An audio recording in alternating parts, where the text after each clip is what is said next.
Hey guys, Amber from the Vault here, back with that Sanctuary Hill Sewer System Settlement mod. Now guys, what I'm going to do is I'm going to show you the build I did down here, just to kind of give you guys some ideas if you decide you want to do a build down here.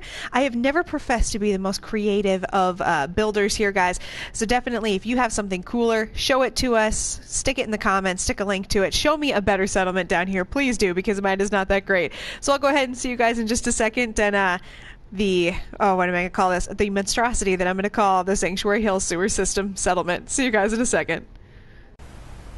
So here it is, guys. Remember, this is a quick settlement, so there's not a lot of extra details in here.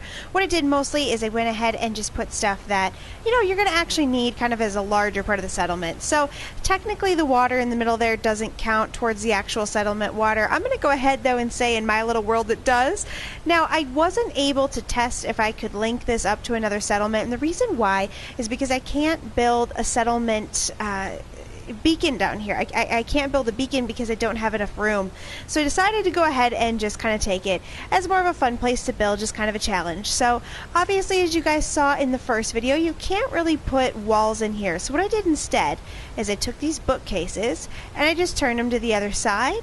And if I had more time and I was doing this for myself, I would have gone ahead and filled in those shelves. OCD Decorator unfortunately wouldn't work to fill them in. I tried just to test it, so you're going to have to put them in by yourself, actually pick stuff up and then put it down. But I did go ahead and build kind of like a restroom area here. We have a couple showers, and then of course a couple toilets with our open grognack. Somebody's been reading comics. Mac was probably down here. So I'm going to go ahead and come out of here. As you can see, that was the restroom area.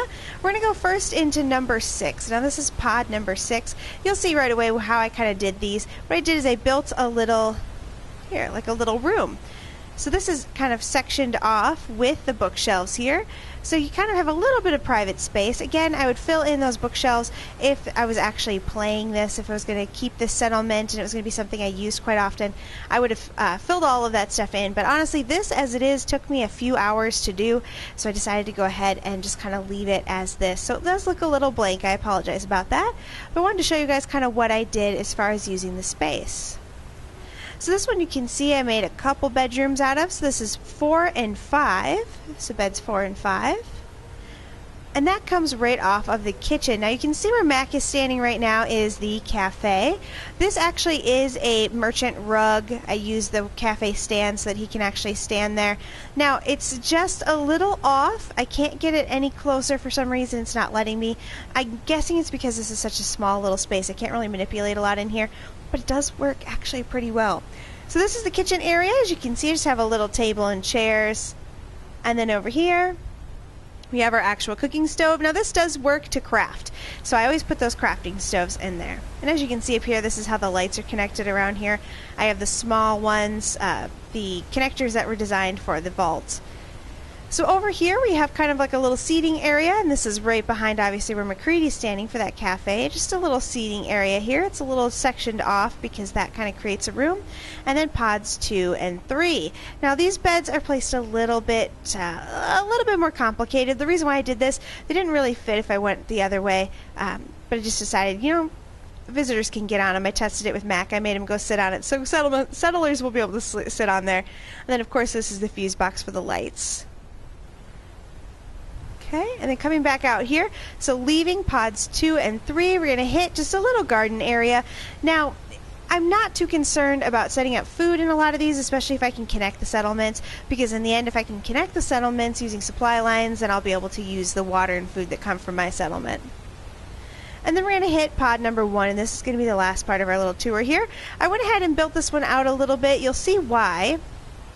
So as we go in here, there wasn't enough room to do just 2 bookcases here and still have a place to walk, so I wanted to give it a little privacy still. But I went ahead and again used those bookcases as walls. And again, there's not a lot of additional details put in here just because I didn't really have the time. Now there is one more area if you guys want to build in here you can absolutely use. I did not use this area just because I just didn't have enough time, guys. In fact, you might be able to build a settlement beacon in here. I don't think so. I tried to place it in quite a few places and I couldn't find anywhere I could place one. Alright guys, so that's going to be the end of this video. Thank you so much for hanging out with me, guys. Like I said, quick build, so I know you guys could probably do a lot better if you took a little time with this. Obviously, if settlement building is your thing, I say download it. If settlement building is not your thing, then obviously I say don't download it. You know, as far as a download it or don't, this is really kind of a player's choice. But I really do appreciate you guys hanging out with me. Hopefully you liked this video. If you did, please like, comment, and subscribe. Not only does it mean the world to me, guys, but it helps me know what you guys like to see so that I can keep putting out videos that you guys like. And remember, guys, I always try to get back to those comments as fast as I can. I'm doing my best. Sometimes it takes me a few days, but I always try and get back to you guys as fast as I can, and everyone. I really do. So thank you, guys. I'm going to go ahead and get out of here, but if you want to subscribe to the channel, please click on that picture of my big dumb face there in the center of the screen. That will subscribe you to the channel, and then you'll know when I have new videos out.